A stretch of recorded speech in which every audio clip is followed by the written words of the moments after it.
sait que les nouveaux immigrants de 65 ans et plus, ils représentent à peu près 10 à 12% des Olim qui viennent chaque année. Est-ce que leur quotidien a été impacté par la guerre? Je m'intéresse aussi sur leur quotidien de nouveaux immigrants. Comment est-ce qu'ils s'adaptent dans le pays? Est-ce que socialement, ils ont trouvé un cercle social pour rompre la solitude? Elle s'appelle Julia Haddad, elle est prédoctorante et chercheuse sur un sujet qui nous passionne, l'ALIA, mais pas n'importe quel ALIA, l'ALIA des personnes âgées, des seniors, les 65+. Donc on a décidé de l'aider, de mettre ses travaux en exergue pour pouvoir étoffer, on va dire, son panel de recherche. On est ravis de l'accueillir. Julia, bonjour et bienvenue. Bonjour Cathy. Alors, vous cherchez depuis longtemps. Pourquoi avez-vous décidé de vous concentrer sur les seniors venus de France? C'est une population qui n'a pas été recherchée. En fait, les études aujourd'hui en Israël, elles sont sur les nouveaux immigrants âgés, principalement sur les Russes, sur les Éthiopiens, un peu les Américains et les Français âgés, les seniors en fait, nouveaux immigrants n'ont pas été, on n'a jamais écouté en fait leur histoire, que ça soit pour des études qualitatives comme j'entreprends, c'est-à-dire des interviews face à face ou au téléphone s'ils préfèrent, mais en tout cas où on a une discussion avec l'interlocuteur, ou bien des études quantitatives où ce sont des questionnaires qu'on remplit. Dans les deux cas, aucune étude n'a été réalisée auprès de cette population. Alors vous avez obtenu une bourse du centre Minerva de l'université de Haïfa, donc c'est plutôt chouette et ça nous fait plaisir de savoir que notre population va être investiguée. Alors, le but, c'est quoi de votre étude? Voilà, le sujet, c'est l'impact de la guerre sur l'ALIA, sur l'immigration des populations âgées francophones qui, en fait, ont fait l'ALIA après la retraite. Il y a le chiffre de 65 ans, mais c'est parce que l'âge de la retraite en Israël est fixé à 65 ans, mais... On parle d'une année. Voilà, c'est 60, 65 ans. Il faut que ça soit après la retraite. Est-ce qu'on a des chiffres sur cette population? On sait de combien de personnes on parle? On sait que les nouveaux immigrants, en fait, 65 ans et plus, ils représentent à peu près 10 à 12%. C'est une mégama qui est depuis 10 ans à peu près. Ils représentent chaque année 10 à 12% des Olim qui viennent chaque année en Israël. En général. D'accord. Pour les Français, on sait que les Français, ils sont les 2e à 3e avec les États-Unis après donc l'ALIA de l'ex-URSS en fait. Donc on sait que c'est un gros pays qui apporte des nouveaux immigrants chaque année. On sait qu'ils représentent aussi 12%, 10 à 12% de tous les Olim, mais le chiffre exact, le pourcentage exact des Olim âgés, on l'a pas. J'ai fait une demande auprès du ministère d'Aklita et on n'a pas le tableau, bien que je suis sûre qu'ils doivent l'avoir, mais j'ai envoyé un mail, j'attends toujours la réponse. Vous allez nous mettre du clair dans tout ça. Alors en fait, ça va être la première fois que ces gens-là vont être interviewés, on va dire, pour exprimer, expliquer ce qu'ils ont ressenti pendant la guerre. Est-ce que vous, qui avez déjà commencé à chercher, vous avez quelques petites directions déjà?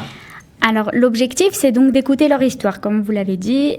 Qu'est-ce qui les a motivés? Et aussi, sur place, comment est-ce qu'ils ressentent leur vie? Est-ce que leur quotidien a été impacté par la guerre? Et aussi, je m'intéresse aussi sur leur quotidien de nouveaux immigrants. Comment est-ce qu'ils s'adaptent dans le pays? Comment est-ce que ils arrivent? Est-ce que socialement, ils ont trouvé un cercle social pour rompre la solitude? Il y a beaucoup de solitude chez les personnes âgées. Il y a beaucoup de solitude et au moins une partie peut-être...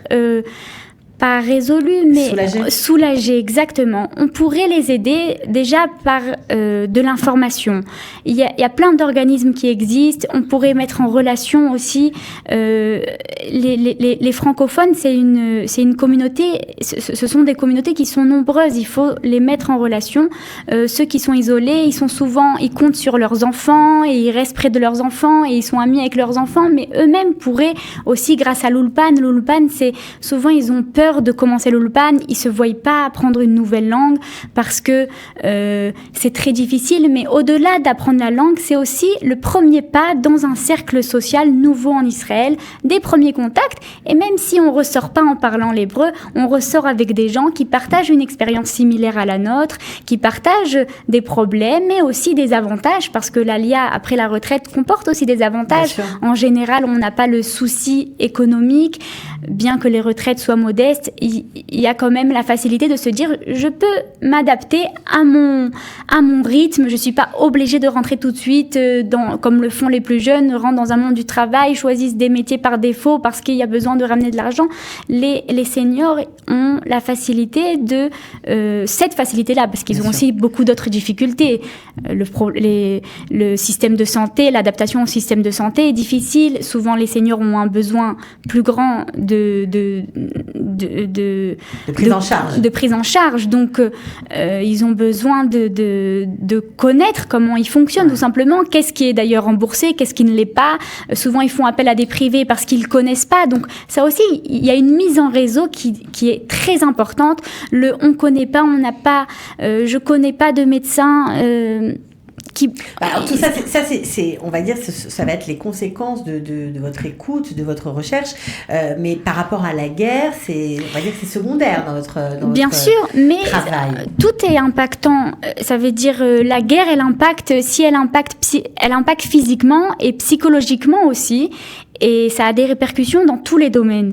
Ça veut dire que si on rencontre des personnes âgées qui sont très inquiétées aussi par la situation, mais pas pour eux, pour leurs enfants, pour leurs petits-enfants peut-être qui sont en Israël et qui sont à l'armée, bien sûr, ou qui vivent dans des zones, eux-mêmes vivent dans des zones où le conflit se ressent beaucoup plus, mais souvent ils n'ont pas peur pour eux, ils ont peur pour leurs familles proches et donc même si parfois il y a un impact vraiment physique où certaines commodités sont moins accessibles à cause de la guerre, où les prises de rendez-vous sont plus longues, mais il y a aussi un impact psychologique et c'est important de leur donner une oreille et aussi de réfléchir à des solutions. L'idée, bien sûr, l'objectif, en fin de compte, c'est de trouver des solutions pour une meilleure intégration. Pour une meilleure intégration, bien sûr. Alors, c'est important pour nous aussi, puisque nous traitons de l'ALIA.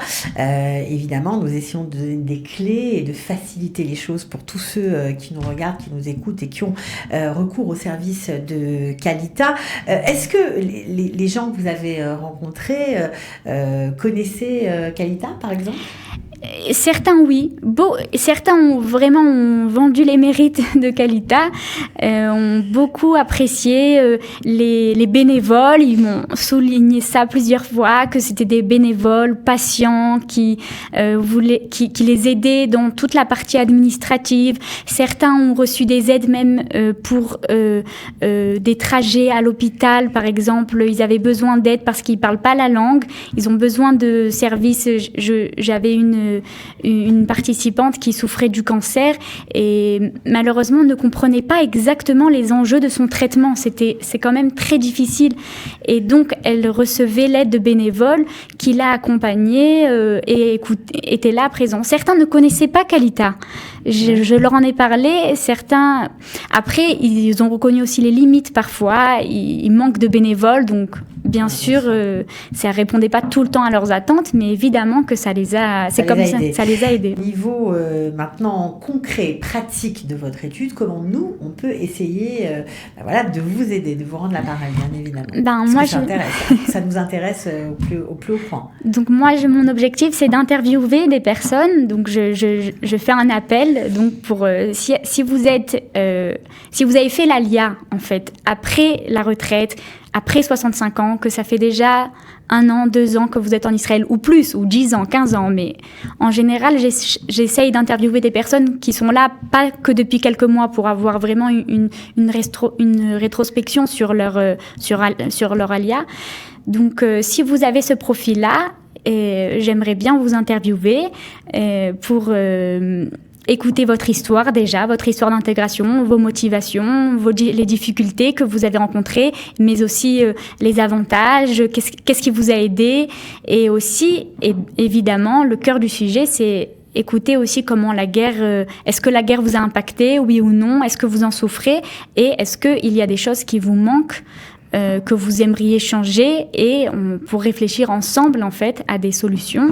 Et alors, voilà, donc... Est-ce que vous cherchez des francophones sur tout Israël ou plutôt dans les zones où le conflit Alors c'est a été sûr que important? j'aimerais écouter des gens qui ont principalement été touchés par le conflit. Donc les zones du sud, je sais qu'il y a beaucoup de communautés françaises à Netivot, à Ashdod, à Ashkelon.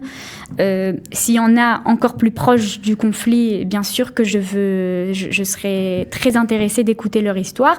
Je sais que j'aimerais aussi écouter de partout en Israël. C'est important d'écouter à Jérusalem, d'écouter Tel Aviv, Netanya. Dans le nord, évidemment. Il y a des communautés... L'idée, c'est d'écouter tout le monde, le maximum de personnes. Bon, ben voilà. En tout cas, nous, on est ravis de savoir que les francophones, notamment les seniors, sont un sujet d'étude. Bravo pour ça, Julia Haddad. On espère que vous serez entendus. On va donner tout de suite un téléphone si vous avez envie d'être sondé, d'être écouté.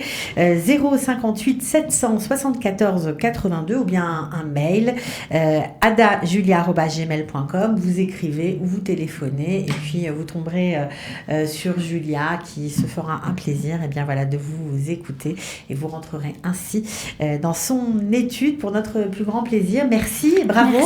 Merci bravo beaucoup, Julia, Cathy. À très bientôt. Et vous nous donnerez des nouvelles de l'étude. Bien sûr, merci beaucoup.